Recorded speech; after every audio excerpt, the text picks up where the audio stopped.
Hello everybody, welcome to the Empressive channel. I've been wanting to talk about the new updates with Jussie Smollett, but I've been trying to wait things out a little bit just to get more information because this story is the craziest story that I have heard in some time. Now, if you don't know Jussie Smollett, he is an actor most commonly known for his role on Empire, and a few weeks ago he claimed that he was attacked by two masked men who hurled racist and homophobic slurs at him, beat him up, tied a noose around his neck, and poured bleach on him. And they also yelled out, "This is MAGA country," which made it seem like these were racist Trump supporters who attacked poor Jussie for no reason at all. Now, when the story first came out, Jussie got an overwhelming amount of support by celebrities and just people online. However, as the story began to unfold, there were a lot of questionable things in the story. For one, people were wondering, why was Jussie out at 2 a.m. in sub-zero weather in Chicago when more than likely you would have been bundled up? How was somebody able to recognize you? And why on earth is somebody walking around with a rope and bleach in their hands, ready to attack somebody for no reason at all?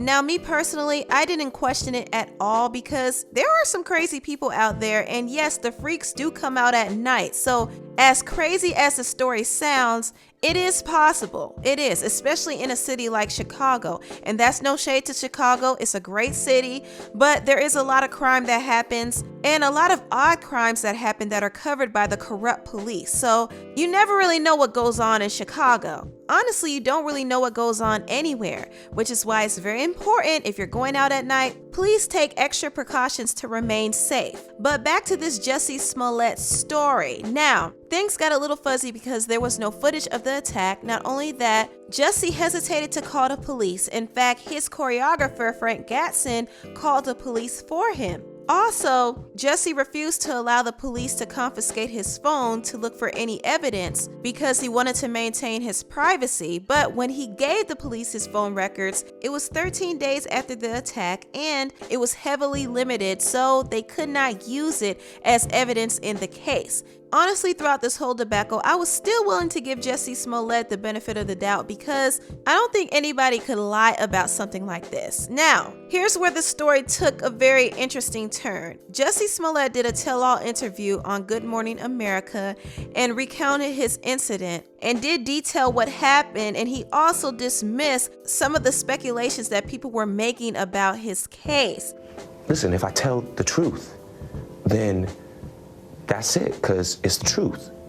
If I had said it was a Muslim or a Mexican or someone black, I feel like the doubters would have supported me a lot much more.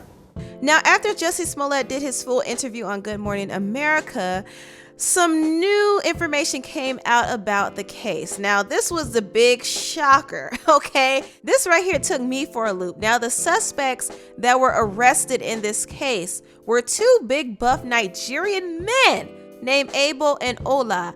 Now, obviously, these two do not fit the description of what we all presume to be white racist Trump supporters. Can you imagine that these two Nigerian men would run up on Jussie screaming MAGA country? Really?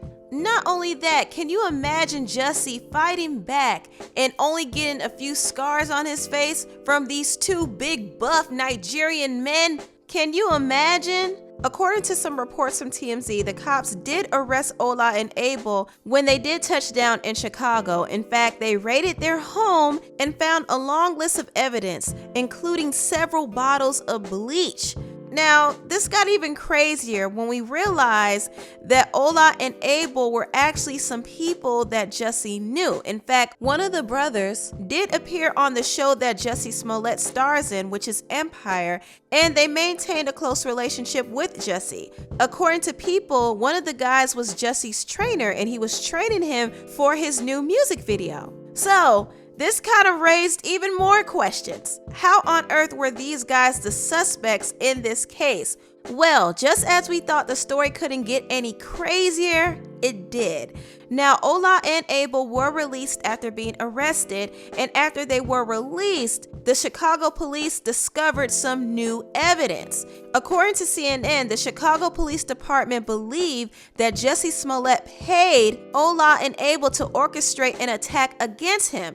Now, sources told CNN that there are records that show that the two brothers purchased the rope found around Jussie's neck in an Ace Hardware store in Chicago. Now, after the police interrogated Ola and Abel, they did make a conclusion that Jussie might have orchestrated this attack. After interrogating the two brothers, they found some evidence that points towards Jussie being behind his own attack. Jussie actually denies it and said he's upset and angered that people would even think that he would do something like that. But this whole situation does not look good for Jussie at all. And I'm hearing reports that his case will go before the grand jury. So this is getting really serious. The police want him to come back for some more follow-up questions. So we're definitely waiting on some more developments. So we don't really know what's going on. The case itself is constantly being updated. So we'll have to wait and see what happens next. A few celebrities did have something to say about this case.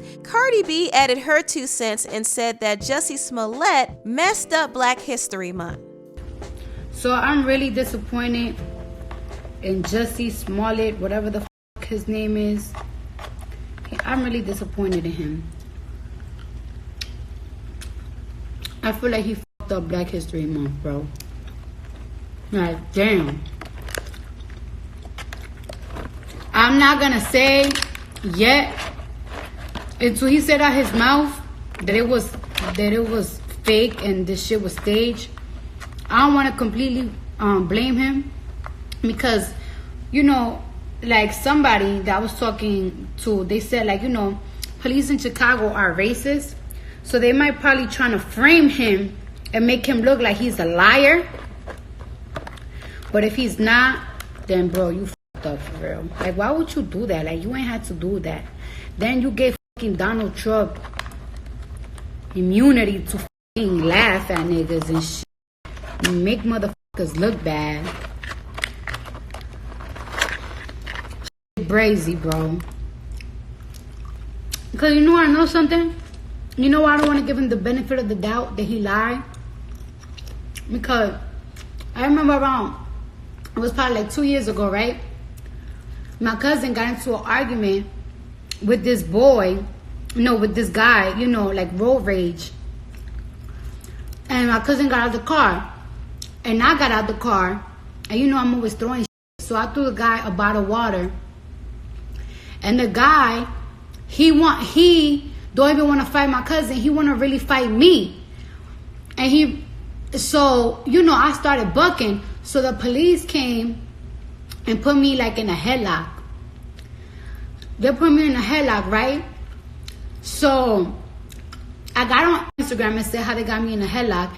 And since I went on Instagram, I had 12 coming to my home, personally coming to my home, calling my phone, leaving me letters saying that I have to speak to them. And then when I didn't speak to them, they went to my grandmother's house trying to harass my cousin and everybody to talk to them. And since I never gave a statement to the police, they put out a statement saying that I did it to promote my album. Mind you, my album wasn't even planned. This was when Bodak Yellow first came out. And on my daughter's life, in the name of culture, Kiari Cephas, no crosses count. With Jesus Christ could strike me. My daughter could die in my arms if I'm lying. Niggas really put me in a headlock because I was bugging out. But they didn't put my boy cousin in a headlock. They put me in a headlock. And because I didn't give out a statement, they put out a statement claiming that I was practically lying. So I don't want to, call Jussie Smollett a complete lie. But they do claim that they have evidence from both the brothers that they spoke. So I don't know. I want to see what else. I want to know. Because if he did that, he really fucked up, bro. This February, you have so many people standing for you. Like, why would you do that, bro? that was Cardi B's statement and her story time there. Also, film director Ava DuVernay came out and tweeted this: "Despite the inconsistencies, I can't blindly believe Chicago PD. The department that covered up shooting Laquan McDonald over a dozen times, that operated an off-site torture facility, that one, I'll wait. Whatever the outcome, this won't stop me from believing others. It can't." I mean, Ava does bring up a good point. A lot of people are questioning Jussie Smollett, which is understandable, but at the same time, most of the stories from this case are being released by the Chicago Police Department, and obviously they're trying to create a narrative that is making Jussie look like a liar. And honestly, Jussie himself did not make things better, because that Good Morning America interview kind of raised some more questions. Like, I walked into the hospital. I walked out of the hospital. I went to the doctor immediately. Frank Gatson drove me. I was not hospitalized. Like, I walked into the hospital. You don't know who to believe. There's so many inconsistent stories that are out. And I don't know, I just find it weird that Jussie would make up a story like this. What would be his motive? Is it to be a hero and a champion for his community? What would be his motive to do something like this? Was he desperate? Does he by any chance have a mental illness? Was he told that he should do this to help his career? Is his case just a distraction from what's really going on? What is it? Honestly, I don't know what it is. If Jussie is really exposed for lying about this whole thing, the police are really going to make an example out of him.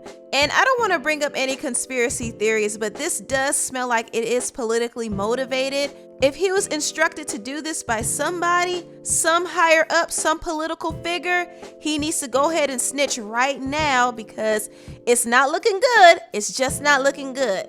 And I don't know how Jussie got himself in this mess. It's just odd to me that this is happening to him, because as long as he's been in the spotlight, we've never seen him in any mess like this. So the question is, why would he lie and face the risk of ruining his career and face the risk of going to jail? Why would he do that? Anyway, tell me what you all think about this whole situation down below. Please like, comment, and subscribe, and share this video if you care. Thank you so much for watching, and I'll see you next time. Bye!